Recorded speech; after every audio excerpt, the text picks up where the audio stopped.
श्रीरामचन्द्रपरब्रह्मणे नमः। श्रीगुरुभ्यो नमः। श्रीमात्रे नमः। श्रीगणेशाय नमः।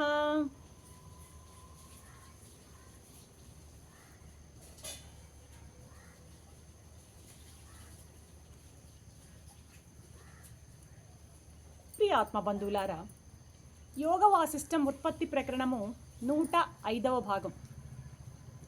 రామచంద్రమూర్తికి ఓ పెద్ద సందేహం వచ్చింది. వ్యక్తం చేస్తున్నారు. బ్రహ్మర్షి, కనిపించే ఈ జగత్తంతా స్వప్నానుభవం అని నిన్న చెప్పారు. ఇదంతా స్వప్నాల్లో కనిపించేటువంటి అనుభవం ఎలా ఉంటుందో అలాంటిదే ఈ జాగ్రత్త కూడా అని నిన్న అన్నారు. ఇదంతా మిథ్య అంటున్నారు. ఇది వినడానికి నాకు చాలా చమత్కారంగా అనిపిస్తోంది మహర్షి.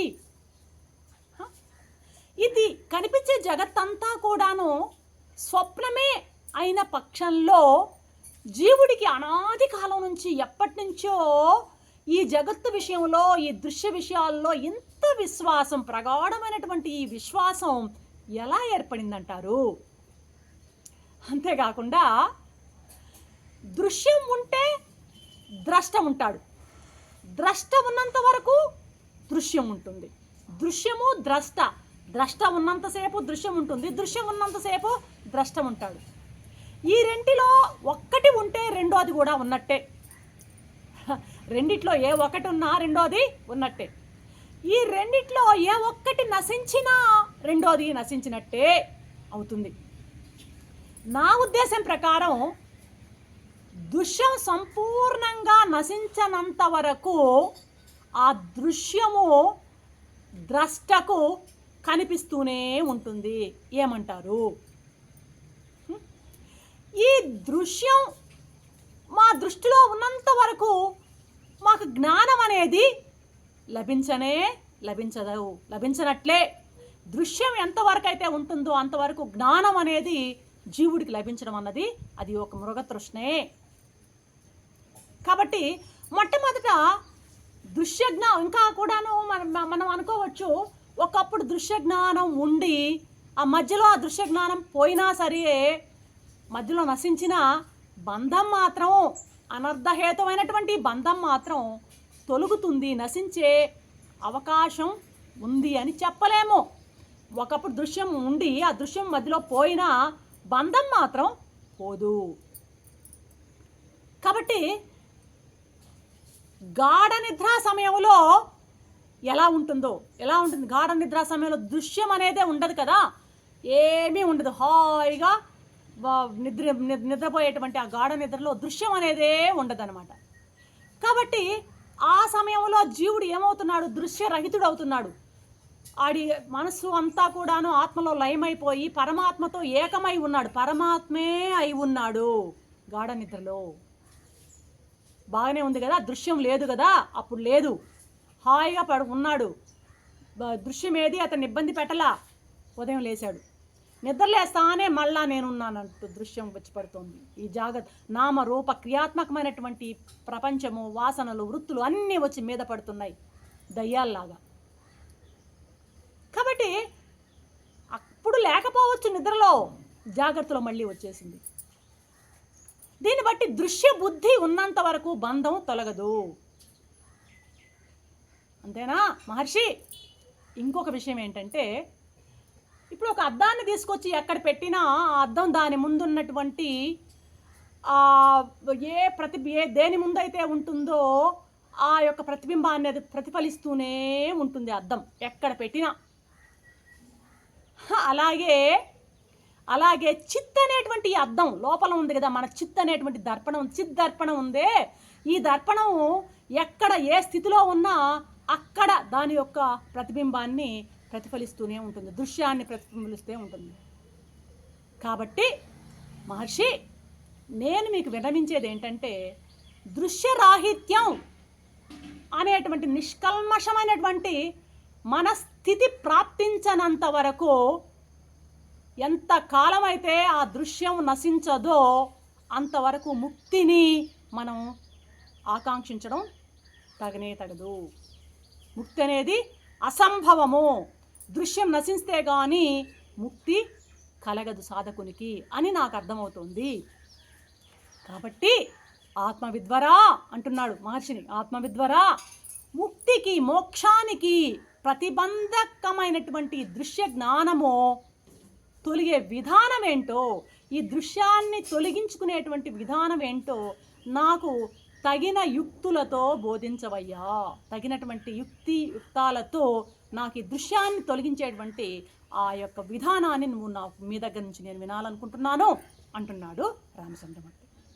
వశిష్ఠ మహర్షి చెప్తున్నాడు, రామా, లేనిదైనా సరే ఉన్నట్టు, అసలు లేకుండానే, జగత్తు లేకుండానే ఉన్నట్లు భాషిస్తూ ఉంది.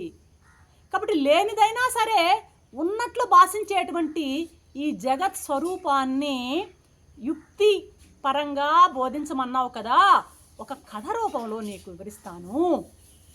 ఈ కథని సావధానంగా వినవయ్యా. ఈ కథని కానీ బాగా నువ్వు అర్థం చేసుకున్నట్లయితే నీకు దృశ్యం నుంచి ఆ బంధం అనేది నీకు తొలుగుతుంది. ఎలా తొలుగుతుంది అంటే, మడుగుపై పడ్డ ధూళి ఎట్టంటే, మడుగు అంటే నీటి యొక్క ఆవాసం అన్నమాట. నీళ్లు ఉన్నటువంటి సరస్సు చెరువు మీద ధూళి పడిగింది అనుకో, ధూళి ఆ నీళ్ళల్లో అదృశ్యమైపోతుంది. అలాగా మడుగుపై పడ్డ ధూళిలాగా నీ యొక్క దృశ్యజ్ఞానం అంతా అణిగిపోతుంది. నీకున్నటువంటి దృశ్య బుద్ధి అంతా కూడాను తొలగిపోతుంది. నీ మనసుకు ప్రశాంతత చేకూరుతుంది రాఘవా.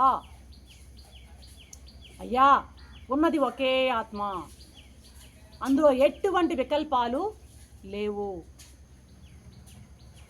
ఆ ఆత్మలో ఈ జగత్తు ఎలా పుట్టిందో నీకు నేను వివరిస్తాను, సావధానంగా విను అంటున్నాడు వశిష్ఠ మహర్షి. తర్వాత రాముడికే కాకుండా అందరికీ కూడా చెప్తున్నాడు, మనందరికీ కూడా చెప్తున్నాడు వాసిష్టంలో. ఏమంటున్నాడు? నాయనలారా, అమృతానంద స్వరూపులారా, సర్వజనులారా, ముందు ఒక విషయాన్ని నిర్ద్వంద్వంగా, నిస్సందేహంగా నేను చెప్పబోయేటువంటి విషయాన్ని సావధానంగా వినండి. నేను ప్రకటిస్తున్నాను.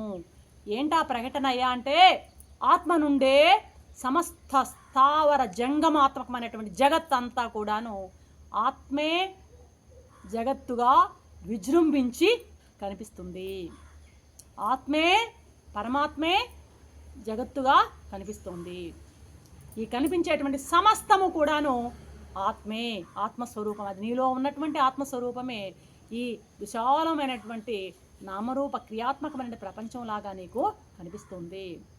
ఆ లోపల ఉన్నటువంటి ఆత్మే, లోపల ఉన్నటువంటి జ్ఞానమే కళ్ళు మొదలైనటువంటి ఇంద్రియాల ద్వారా, కళ్ళు, చెవులు, ముక్కు, నాలుక, చర్మం, వీటి ద్వారా బయటికి బాహ్య ప్రపంచానికి ఉత్పన్నం ప్రసరించి, ఆ విధంగా ఆ ఇంద్రియాల ద్వారా ప్రసరించినటువంటి ఆ జ్ఞానమే నీకు ప్రపంచం యొక్క జ్ఞానాన్ని నీకు ఇస్తుంది. లోపల ప్రపంచం యొక్క దృశ్యాన్ని తీసుకొచ్చి నీ లోపల పడేస్తుంది.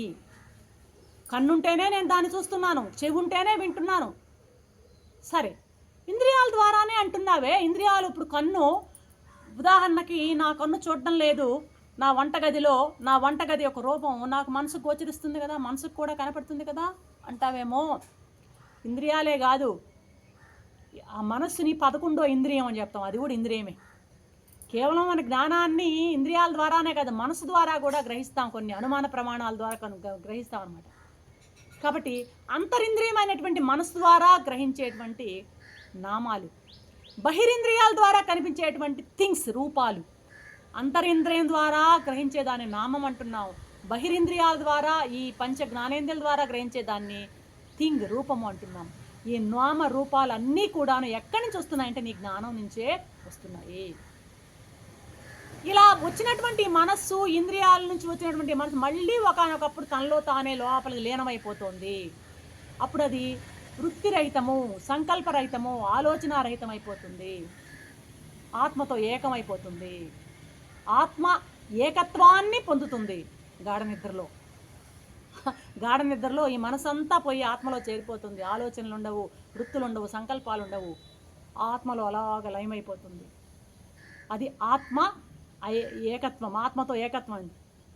అటువంటి ఆత్మకి, అటువంటి పరమాత్మకు నమస్కారాలు సమర్పిస్తున్నానంటూ వశిష్ఠ మహాదేవుడే నమస్కరిస్తున్నాడు. ఇక రేపటి ఎపిసోడ్లో ఏం చెప్పబోతారో వింటాం. అంతవరకు సెలవు. సర్వం శ్రీ మాతృచరణారవిందార్పణం.